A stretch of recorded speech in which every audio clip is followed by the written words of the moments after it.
अमरनाथ में पुलिस के नाम पर ज्वेलर्स व्यापारी से 4 लाख रुपए की वसूली का मामला सामने आया है। आरोपी के संजय प्रसाद और तेजस सरवदे ने ज्वेलर्स पर पुराने मामले का फायदा उठाते हुए पुलिस से मामला मैनेज कर खत्म करने का झांसा दिया और पैसे वसूले। इसी तरह दोनों ने एक पान टपरी चालक को गुटखा बेचने का आरोप लगाते हुए एफडीए में शिकायत करने की धमकी दी और उससे 7,000 रुपए लिए। इन दोनों मामलों में अमरनाथ पुलिस ने अलग अलग केस दर्ज कर दोनों आरोपियों को गिरफ्तार किया है। पुलिस के मुताबिक इससे पहले भी दोनों के खिलाफ एक बिल्डर से महानगर पालिका में शिकायत करने की धमकी देकर 25 लाख रुपए मांगने का मामला दर्ज किया गया है।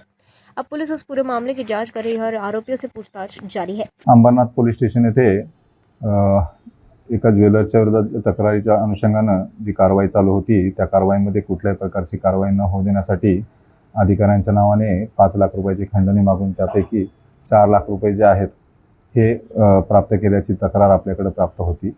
त्यामध्ये आपल्याकडे जे सीसीटीव्ही फुटेज आणि जे काही रेकॉर्डिंग्स होत्या त्या रेकॉर्डिंग्सचा पूर्ण चौकशी करून त्या अनुषंगानं आपण 2 इसमाविरोधात खंडणीचा गुन्हा दाखल केलेला आहे। त्याच इसमाविरोधात काल रात्री पुन्हा एक वेगळा गुन्हा दाखल झालेला आहे। त्यामध्ये एका पानटपरीवाल्याला गुटखा विकण्याच्या कारणावरून त्याला धमकावून तुझी एफडीएकडे तक्रार करून तुझ्या विरोधात कारवाई करण्यासाठी सांगून अशा प्रकारची धमकी देऊन त्याचे खिशातले 7,000 रुपये जे आहेत हे खेचल्याबाबतची एक तक्रार प्राप्त होती। त्या अनुषंगाने त्यांच्या विरोधात एक वेगळा गुन्हा दाखल झालेला आहे। यामध्ये सदर दोन्ही आरोपींना आपण अटक केलेली आहे।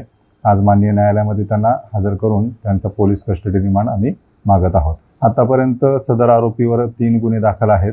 याच्यापूर्वीचा एक गुन्हा जो होता त्या गुन्ह्यात आपल्या बिल्डरला धमकावण्याचा प्रकार जो झालेला होता त्यात याच्यामध्ये खंडणी मागली होती। त्या अनुषंगाने एक गुन्हा दाखल आहे। त्याच आरोपी विरोधात आता अजून वेगळे 2 गुन्हे दाखल झालेले आहेत। हे आरोपी जे आहेत हे त्यापैकी एक संजय प्रसाद नावाचा एक व्यक्ती आहे आणि दुसरा जो आहे तेजस सरवदे हा एक व्यक्ती त्याच्यामध्ये आरोपी आहे।